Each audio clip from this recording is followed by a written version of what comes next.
Hi hello welcome back to Edubles learning. ഒരു പുതിയ informative ആയിട്ടുള്ള വീഡിയോയിലേക്ക് ഏവർക്കും സ്വാഗതം. ഇത് എജ്യൂബിൾസ് ലേണിംഗിൽ നിന്നാണ് നിങ്ങൾക്ക് ഇത്രയും ഇൻഫർമേറ്റീവ് ആയിട്ടുള്ള NCERT വിവരങ്ങൾ നിങ്ങൾ ഷെയർ ചെയ്യുന്നത്. കേരളത്തിലെ one and only authentic NCERT CUET coaching platform എന്ന് വേണം എജ്യൂബിൾസ് ലേണിങ്ങിനെ കുറിച്ച് പറയാൻ. NCERT എക്സാം കഴിഞ്ഞ ഒരു വർഷത്തിൽ നമ്മൾ പ്രിപ്പയർ ചെയ്ത ഒരുപാട് കുട്ടികൾ ഇന്ന് NITകളിലും സെൻട്രൽ യൂണിവേഴ്സിറ്റികളിലും പഠിക്കുന്നു. ഇന്ന് നിങ്ങൾക്ക് ഇത്രയും ഒതൻറ്റിക് ആയിട്ടുള്ള ഇൻഫർമേഷൻ ഞങ്ങളിവിടെ പാസ് ചെയ്യുകയാണ്. ഇന്നത്തെ വീഡിയോയിൽ നമ്മൾ നമ്മൾ ഡിസ്കസ് ചെയ്യുന്ന കാര്യങ്ങൾ, കേരളത്തിലെ ഏറ്റവും പ്രധാനപ്പെട്ട സ്ഥാപനമാണ് സെൻട്രൽ യൂണിവേഴ്സിറ്റി ഓഫ് കേരള. അതുപോലെ തന്നെ പോണ്ടിച്ചേരി സെൻട്രൽ യൂണിവേഴ്സിറ്റി സൗത്ത് ഇന്ത്യയിലെ ഏറ്റവും പ്രധാനപ്പെട്ട ITP പ്രൊവൈഡ് ചെയ്യുന്ന ഒരു സ്ഥാപനമാണ്. ഈ രണ്ട് സ്ഥാപനത്തിലെയും ITP പ്രോഗ്രാമിലുള്ള എലിജിബിലിറ്റി അഥവാ എന്ത് യോഗ്യത നിങ്ങൾക്ക് ഉണ്ടായിരിക്കണം, അതുപോലെ അവിടേക്ക് എഴുതേണ്ട ഡൊമൈൻ ടെസ്റ്റുകൾ, ഡൊമൈൻ പേപ്പറുകൾ ഏതൊക്കെയാണ് എന്നാണ് നമ്മൾ ഈ ഒരു വീഡിയോയിലൂടെ ഡിസ്കസ് ചെയ്യുന്നത്. ഈ ഒരു വീഡിയോ നിങ്ങൾക്ക് ഉപകാരപ്രദമാവട്ടെ എന്ന് ആശംസിക്കുകയാണ്. വീഡിയോ ഇഷ്ടപ്പെട്ടാൽ ചാനൽ ലൈക്ക് ചെയ്യാനും സബ്സ്ക്രൈബ് ചെയ്യാനും ഷെയർ ചെയ്യാനും മറക്കരുത്. നിങ്ങളുടെ ഓരോ സപ്പോർട്ടുമാണ് ഇതുപോലെയുള്ള പുതിയ വീഡിയോകൾ ചെയ്യാൻ ഞങ്ങൾക്ക് പ്രചോദനമായിട്ട് മാറുന്നത്. NCERT എക്സാമിന് കോച്ചിങ് ഉദ്ദേശിക്കുന്നുണ്ടെങ്കിൽ നിങ്ങൾ തീർച്ചയായും താഴെയുള്ള വാട്സാപ്പ് നമ്പറിൽ കണക്ട് ചെയ്ത് ഞങ്ങളുടെ അഡ്മിഷൻ കൗൺസിലറായി നിങ്ങൾക്ക് സംസാരിച്ച് മുഴുവൻ ഡീറ്റെയിൽസ് നിങ്ങൾക്ക് ഉറപ്പിക്കാം. വെറും 2 മാസമാണ് നമ്മുടെ മുമ്പിലുള്ളത്. വളരെ കൃത്യതയോടുകൂടെ സിസ്റ്റമാറ്റിക്കായി ബോർഡ് എക്സാമിനോടൊപ്പം പഠിച്ചാൽ സിമ്പിളായിട്ട് ക്രാക്ക് ചെയ്യാൻ പറ്റുന്നേ ഉള്ളൂ. ഓക്കെ, നമുക്ക് വീഡിയോയിലേക്ക് പോകാം. ഓക്കെ, ഞാൻ ആദ്യം പറയുന്നത് സെൻട്രൽ യൂണിവേഴ്സിറ്റി ഓഫ് കേരളയിലെ 5 ITP പ്രോഗ്രാമിലുള്ള എലിജിബിലിറ്റി എന്താണ് എന്നുള്ളതാണ്. ആദ്യമായിട്ട് BSc BEd ഫിസിക്സ്. ഓക്കെ, അതിനവർ പറയുന്ന ഇൻടേക്ക് അവർ എടുക്കുന്നത് 25 സീറ്റുകളാണ് എടുക്കുന്നത്. ഇതിനവർ പറയുന്ന എലിജിബിലിറ്റി 50% മാർക്ക് നിങ്ങൾ +2 നിങ്ങൾ സയൻസ് ബാക്ക്ഗ്രൗണ്ടിൽ നിങ്ങൾ എന്തായിരിക്കണം, സ്കോർ ചെയ്തിരിക്കണം. അപ്പോൾ ഇതിനെ മനസ്സിലാക്കാം, BSc BEd ഫിസിക്സിന് സയൻസ് സ്ട്രീമിൽ നിന്ന് വന്നവർക്ക് മാത്രമേ പോകാൻ പറ്റുകയുള്ളൂ. അത് തന്നെ 50% മാർക്കും ഉണ്ടായിരിക്കണം.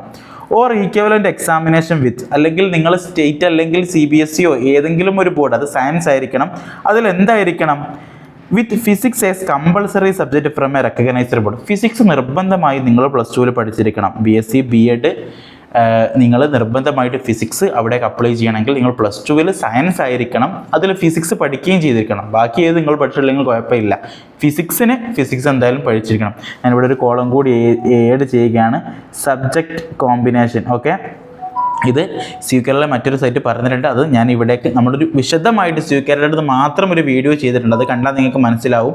ഓക്കെ, അതിൽ പറഞ്ഞ സബ്ജക്റ്റ് കോമ്പിനേഷൻ അഥവാ BSc BEd ഫിസിക്സിനെ നിർബന്ധമായിട്ടും എഴുതണം എന്ന് CUET പറഞ്ഞത് ഏതാണെന്ന് വെച്ചാൽ ഒറ്റ സബ്ജക്റ്റ് മാത്രമേ പറഞ്ഞിട്ടുള്ളൂ. അത് ഏതാണ്? അത് ഫിസിക്സ് ആണ് അല്ലേ. NCERTയിൽ നമുക്ക് 7 പേപ്പേഴ്സാണ് എഴുതാനുള്ളത്. അതിൽ ഈ 7 പേപ്പറിൽ ജനറൽ ടെസ്റ്റും ടീച്ചിങ് ആപ്റ്റിറ്റ്യൂഡും നിങ്ങൾക്ക് കമ്പൾസറിയാണ്. ബാക്കി 2 ലാംഗ്വേജും 3 ഡൊമൈൻസും നിങ്ങൾക്ക് ഓപ്ഷണലാണ്. അതായത് നിങ്ങൾക്ക് ഏതും ചൂസ് ചെയ്യാം, അതെന്തായാലും ചൂസ് ചെയ്യണം. അതിൽ നിങ്ങൾക്ക് ഇഷ്ടമുള്ളത് ചൂസ് ചെയ്യാം. ആ ഇഷ്ടമുള്ളത് ചൂസ് ചെയ്യുന്നതിൽ ഇവർ കമ്പൾസറി ആയി പറഞ്ഞിട്ടുള്ളത് ഫിസിക്സ് ഒരു ഡൊമൈൻസ് ആയിട്ട് ചൂസ് ചെയ്യണമെന്ന് മാത്രമാണ്.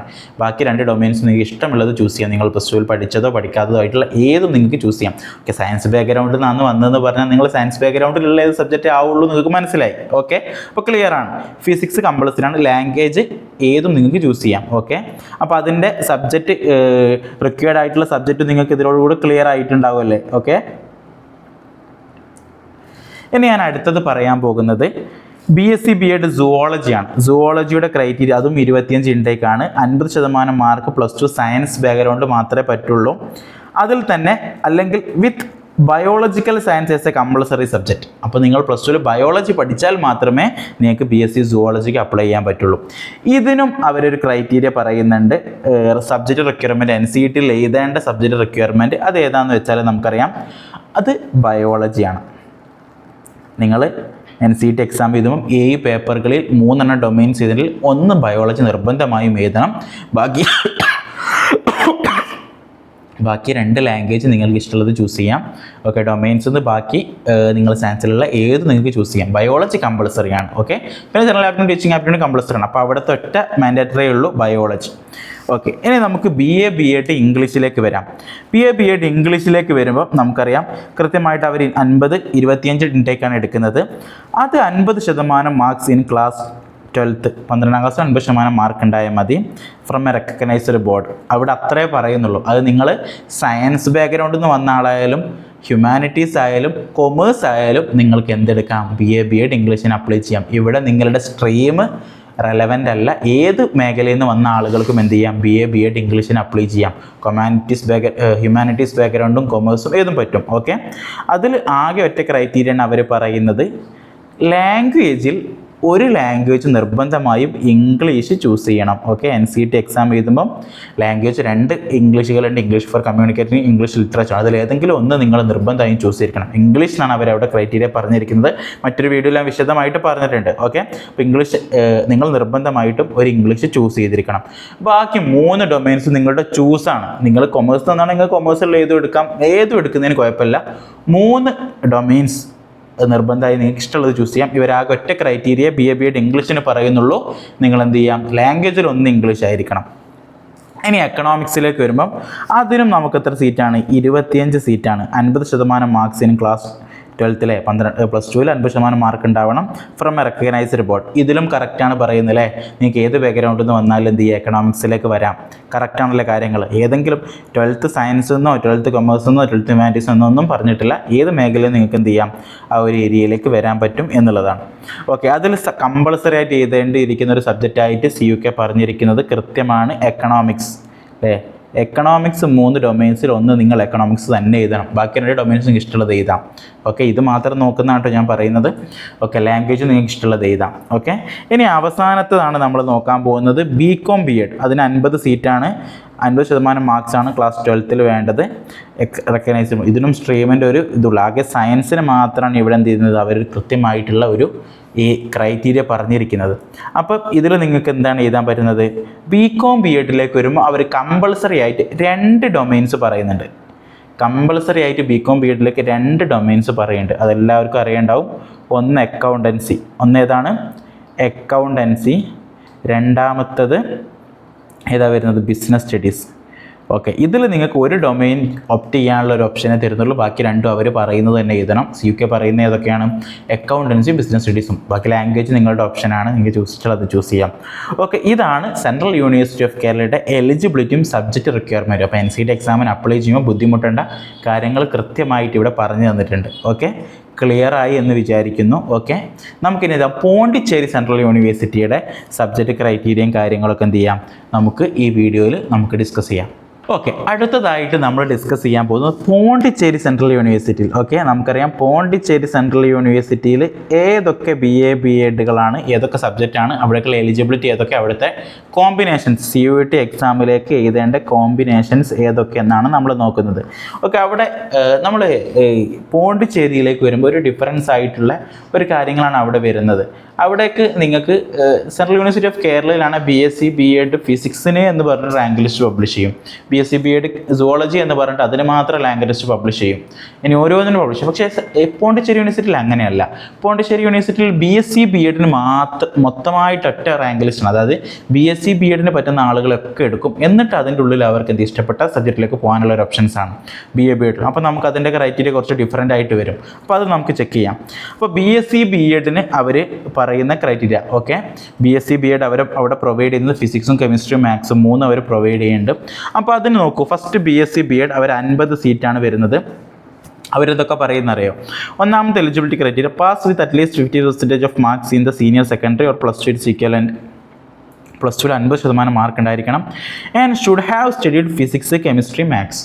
ഓക്കെ, PCM പഠിച്ചവർക്ക് മാത്രമേ ഇവിടെ അപ്ലൈ ചെയ്യാൻ പറ്റുള്ളൂ. Okay, physics chemistry maths compulsory ആയിട്ട് പഠിച്ചിരിക്കണം. അതുപോലെ മാത്രമല്ല +2 50% മാർക്ക് ഉണ്ടാവും. അപ്പോൾ സയൻസിൽ നിന്ന് വന്നവർക്ക് സയൻസിലേക്ക് ഇവിടെ എന്തായാലും അപ്ലൈ ചെയ്യാൻ പറ്റും. മാത്രമല്ല ഇത് 3 പഠിച്ചിരിക്കുകയും വേണം. ഓക്കെ, ഇനി അടുത്തത് അവിടേക്കുള്ള NCET എക്സാമിന് നിങ്ങൾ എഴുതേണ്ട സബ്ജക്റ്റ് കോമ്പിനേഷൻസ് ആണ് കേട്ടോ. English and any other language other than English. Okay, ഒന്ന് ഇംഗ്ലീഷ് എഴുതണം, രണ്ടാമത്തെ ഇംഗ്ലീഷ് അല്ലാത്ത വേറെ ഒന്ന് എഴുതണം. അപ്പോൾ ഇവർ 2 ലാംഗ്വേജ് അവർ കറക്റ്റ് പറയുന്നുണ്ട്. നമ്മളെ സെൻട്രൽ യൂണിവേഴ്സിറ്റി ഓഫ് കേരളയോട് പോലെ നിങ്ങൾക്കങ്ങ് തുറന്ന് വിട്ട് തന്നിട്ടില്ല. ഓക്കെ, അവർ ഇംഗ്ലീഷ് ഒന്ന് എഴുതണം, രണ്ടാമത്തത് നിങ്ങളുടെ ഓപ്ഷൻസാണ്. ഓക്കെ, രണ്ടാമത്തത് നിങ്ങൾക്ക് ഓപ്ഷൻ ചൂസ് ചെയ്യാം.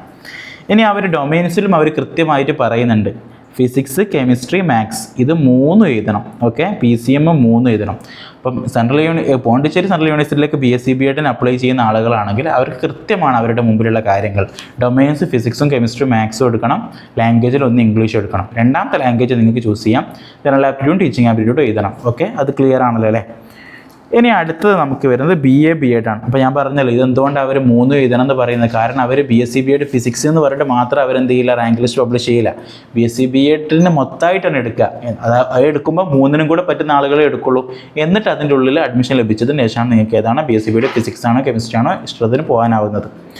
ഇനി BA B.Edലേക്ക് വരുമ്പം ഇതേ അവസ്ഥയാണ്. അവരവിടെ പ്രൊവൈഡ് ചെയ്യുന്ന BA B.Ed English, history, economics ആണ്. അപ്പോൾ അതിന് മൂന്നിനും എഴുതേണ്ടി വരും. അത് അവിടെ നോക്കൂ, അവർ പറയുന്നത് pass with at least 50% of marks in the senior secondary +2 50% mark ഉണ്ടാവുക. എന്നിട്ട് അവർ താഴെ പറഞ്ഞ സബ്ജക്റ്റുകൾ ഏതെങ്കിലും ഒന്ന് പഠിച്ചാൽ മതി. നോക്കൂ, should have studied political science or history or economics or English or Tamil, അല്ലേ?